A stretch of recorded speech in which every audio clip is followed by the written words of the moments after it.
বন্ধুরা, গৃহপ্রবেশ ধারাবাহিকের আজকের পর্বে দেখানো হয়েছে আকাশ শুভকে বলে, শুভ, আমি যেদিন প্রথম আপনাকে দেখেছিলাম আমার বারবার মনে হয়েছে আমি যেন আপনাকে বহু বছর ধরে চিনি।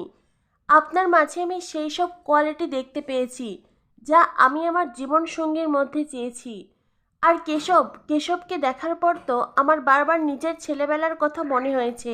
বাবাকে ছেড়ে বেঁচে থাকার যে যন্ত্রণা, আমি চাই না কেশব সেই যন্ত্রণা ভোগ করুক। শুভলক্ষ্মী, আমি আপনার ভবিষ্যতের ছোট্ট একটা অংশ হতে চাই। আকাশের কথা শুনে শুভ মনে মনে ভাবতে থাকে, এই পরিবারের জন্য আমি সব কিছু মেনে নিতে পারলেও আমি আদ্রিতের জায়গায় কখনো অন্য কাউকে মেনে নিতে পারবো না। এদিকে দেখানো হয় পরিবারের সবাই ভীষণ খুশি শুভ আর আকাশের বিয়ে নিয়ে, কিন্তু এই খুশির মাঝেও সবারই মন খারাপ।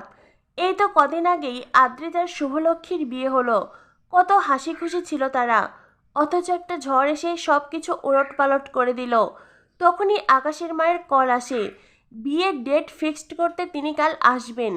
কথাটা জেনে সকলে একটু অস্বস্তিতে পড়লো, সবাই আকাশের মাকে আসতে বলে।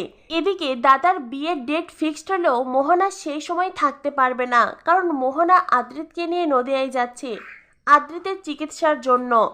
অন্যদিকে আদ্রিত এসে মোহনার মাকে বলে, সরি আন্টি, আমার জন্যই আজ মোহনার দাদার বিয়ের এমন সময় থাকতে পারছে না।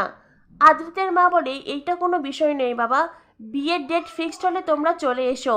এরপর দেখানো হয় অন্ধকার ঘরের বারান্দায় দাঁড়িয়ে শুভ মনে মনে ভাবতে থাকে, পরিবারের সবার কথা শুনে আমি এই বিয়েতে রাজি হয়েছি, কিন্তু আদ্রিত, তুমি কখনো আমায় ছেড়ে যাবে না তো? আমি কখনো তোমার জায়গায় অন্য কাউকে বসাতে পারবো না, তুমি আমাকে ছেড়ে যেও না আদ্রিত। এরপর দেখানো হয় শুভলক্ষ্মীদের বাড়িতে আসে আকাশের মা, বিয়ের ডেট ফিক্সড হয়। শুভলক্ষ্মীর কাছে জানতে চাওয়া হয় সে কি চায়। শুভলক্ষ্মী বলে, আমার কোনো মতামত নেই, পরিবারের সবাই যে সিদ্ধান্ত নেবে সেটাই হবে। এরপরেই দাদু বলেন, আমি চাই এই বিয়ে নদিয়া থেকেই হোক।